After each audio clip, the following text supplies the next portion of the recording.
Nasabi mo na ba sa kanya?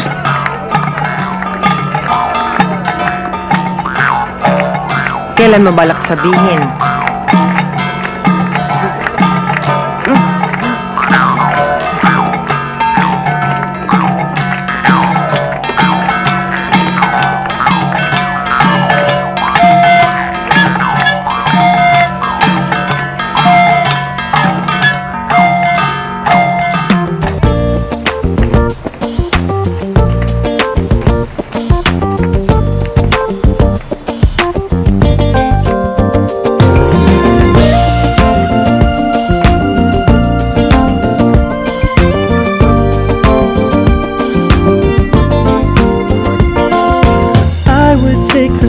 Out of the sky for you, stop the rain from falling if you ask me to. I do anything for you, your wish is my command. I could move a mountain when your hand is in my hand. Words cannot express how much you mean to me. There must be some other way to make you see. If it takes my heart and soul, you know I pay the price. Everything that I possess, I gladly sacrifice. Oh, you to me are everything, the sweetest song that I could sing. Oh, baby, oh, baby. To you, I guess I'm just a clown who picks you up each time you're down. Oh, baby, oh, baby. Just a taste of love to build my hopes upon. You know you've got the power, boy, to keep me holding on. So now you got the best of me. Come on and take the rest of me. Oh, baby.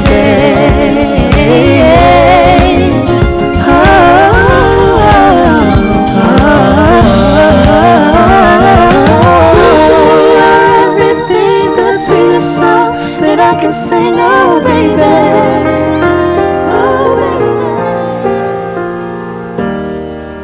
Pare, tuloy mo na yung negosasyon doon sa sinabi ko sa'yo bubuksan natin business venture. Oo, tuloy mo na. Hindi, wag kang mag-alala tungkol sa kapital, okay? Sigurado naman ako hindi ako matitiis nitong si Cheske. Sigurado ako mapapahiram akong kapital nun. Alam mo naman medyo in love sa akin yan. Basta huwag mo na intindihin yun. It's time for me to earn back what I lost. Yeah. O basta, sandali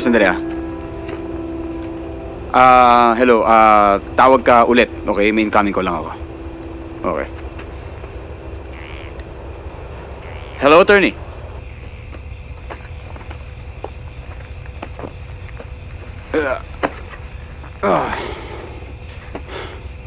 Halika.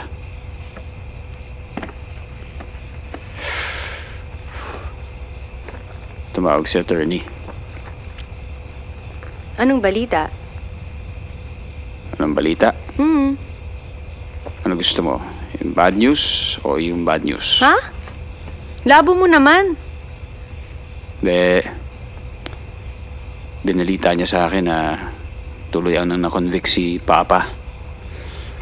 Si Papa mo? Yep. Don't worry about me. I'm okay. I'm fine. Isa pang importanteng kailangan malaman mo tinuluyan ka na rin na sampahan ng kaso ng kapatid mo, yung si Monique. Na sinasabi niya, wala ka naman daw talagang interest sa mana mo. Na sinasabi niya, hindi mo naman ginagampanan lahat ng mga legal obligations mo dahil sa pagpunta mo rito. Cheska, kailangan na natin bumalik ng Manila. Rafael, hindi na ako babalik sa Maynila. Ano sabi mo? Cheska? Cheska? Cheska? Cheska!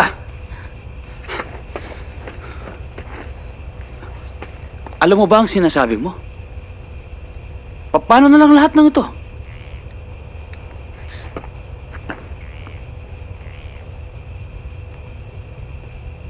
Mahal mo ba talaga ako? Ano bang klaseng tanong yan? Ano mo kinalaman doon sa... Kaya mo bang i-give up yung buhay mo sa Maynila para sa akin? Para samahan ako dito? Bakit? Bakit? Dahil sa mga nangyayari? Ganon? Dahil nakapag-desisyon na ako. Hindi ako bagay doon. Simpleng tao lang ako. Hindi ko naman kailangan ng mararangyang bagay para maging masaya eh. Rafael, kung nasaan tayo ngayon, dito ako nagiging totoo sa sarili ko.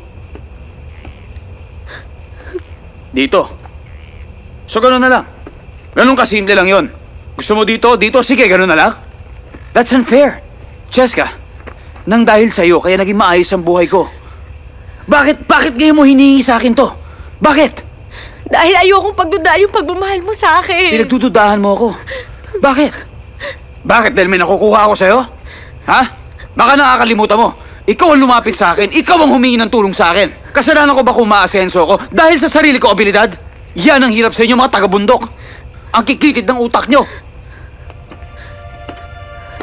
Bakit mo ba ako minamahal?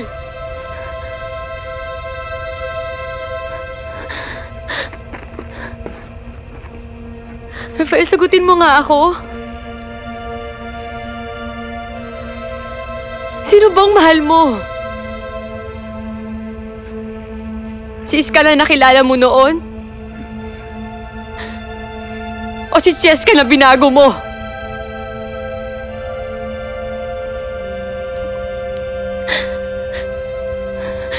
Rafael, hindi kita pipilitin.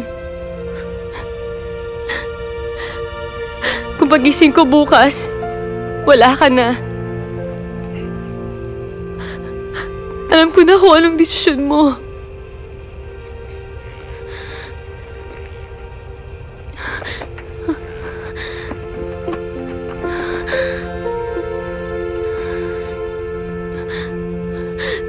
Pero pagising ko bukas, at wala ka na. Rafael, maiintindihan kita.